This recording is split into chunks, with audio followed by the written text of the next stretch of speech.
భూములు సహజ వనరులపై శ్వేతపత్రం విడుదలలో సీఎం చంద్రబాబు భూ సమగ్ర సర్వే రద్దు చేస్తున్నట్టు చెప్పారు. వైఎస్ఆర్సీపీ అనాలోచితంగా రీసర్వే చేపట్టింది. గతంలో నేను ఆ ప్రయత్నం తలపెట్టి విరమించుకున్నా. ఇకపై భూ యజమానులు వచ్చి కోరితే మినహా సర్వేలు చేయం. మీ భూమి కబ్జా చేస్తే ఫిర్యాదు చేయండి, వెంటనే తిరిగి ఇప్పిస్తాం. గుజరాత్ మోడల్లో ఏపీ ల్యాండ్ గ్రాబింగ్ యాక్ట్ తెస్తాం. వైఎస్ఆర్సీపీ అనాలోచితంగా రీసర్వే చేపట్టింది. గతంలో నేను కూడా ప్రయత్నం చేసినా విరమించుకున్నాను. అంటే గతంలో మీరు ప్రయత్నం చేసి విరమించుకున్నారు కాబట్టి అది ఎవరు చేయలేరు, అది ఎవరికి చేత కాదు, నాకు కాలేదు కాబట్టి అనే విధానంలో మరి రద్దు చేశారా? లేదు, సమస్యల పరిష్కారం అయితే కాబట్టి ప్రజలకు ఎప్పుడు సమస్యలు ఉండాలి, భూ తగాదాలు ఉండాలి, ఉంటేనే పార్టీలకి పబ్బం గడిచిద్దనే పద్ధతిలో రద్దు చేశారా? దానివల్ల ఏమి నష్టం? రద్దు అయితే చేశారు, ఏంటి నష్టం అనేది చెప్పలేకపోయారు. అనాలోచిత నిర్ణయం అన్నాడు. ఆ అనాలోచన నిర్ణయం వల్ల, భూ సర్వే వల్ల రైతులకు జరిగిన నష్టం ఏంటి? ఆ నష్టం వల్ల ఎన్ని వందల కేసులు, వేల కేసులు కోర్టులలో ఫైల్ అయినాయి, అదే రికార్డు ఉందా? ఏం లేదు. అయితే ఇంకా సమస్యలు అక్కడికక్కడ పరిష్కారం అయినాయి, తగాదాలు తగ్గినాయి, గొడవలు తగ్గినాయి, కోర్టు కేసులు తగ్గినాయి.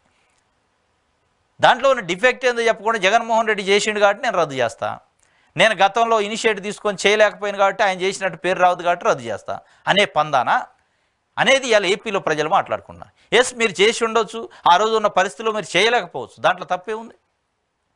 అంటే చంద్రబాబు నాయుడు గారు చేయని పని ఇక వేరేవాడు చేయొద్దు, వేరే వాళ్ళకి పేరు రావద్దు అనే పద్ధతిలో నేను అప్పట్లో చేసిన మొదలుపెట్టిన కానీ విరమించుకున్నా కాబట్టి జగన్మోహన్ రెడ్డి ఎట్లా చేస్తాడు అని దాన్ని అనాలోచిత నిర్ణయం అంటున్నాడు.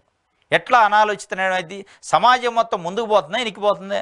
అంటే మీరు 100 సంవత్సరాల క్రితం చేసిన సర్వేనే ఆధారపడతారా? ఇప్పుడున్న టెక్నాలజీ, ఇప్పుడున్న అడ్వాన్స్ ఆధునిక టెక్నాలజీ ప్రకారం సర్వే చేసుకొని గొడవలు లేకుండా, ఊర్లలో తగాదాలు లేకుండా చేస్తారా అనేది ఇప్పుడు పెద్ద ప్రశ్న. ఆయన అయితే దాన్ని అయితే రద్దు చేసిండు. సమగ్ర భూ సర్వేని, భూమి పైన కబ్జా చేసినట్టు ఫిర్యాదు చేయండి, వెంటనే ఏడ తీసుకుంటారు?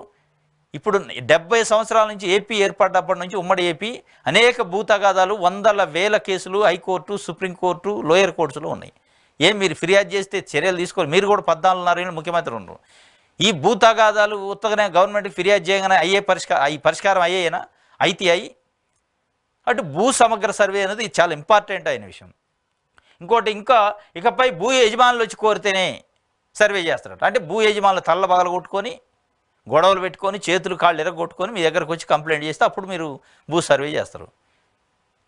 నివారణ చర్య చేయరు. గొడవ జరగకుండా, తగాదాలు జరగకుండా నివారణ చర్య చేసే కార్యక్రమం చేయట్లేదు అన్నట్టు. వాళ్ళు వచ్చి జుట్టు పట్టుకొని గొడవ అయి నా దగ్గరకు వస్తే నేను చేస్తా అంటాను చంద్రబాబు నాయుడు గారు.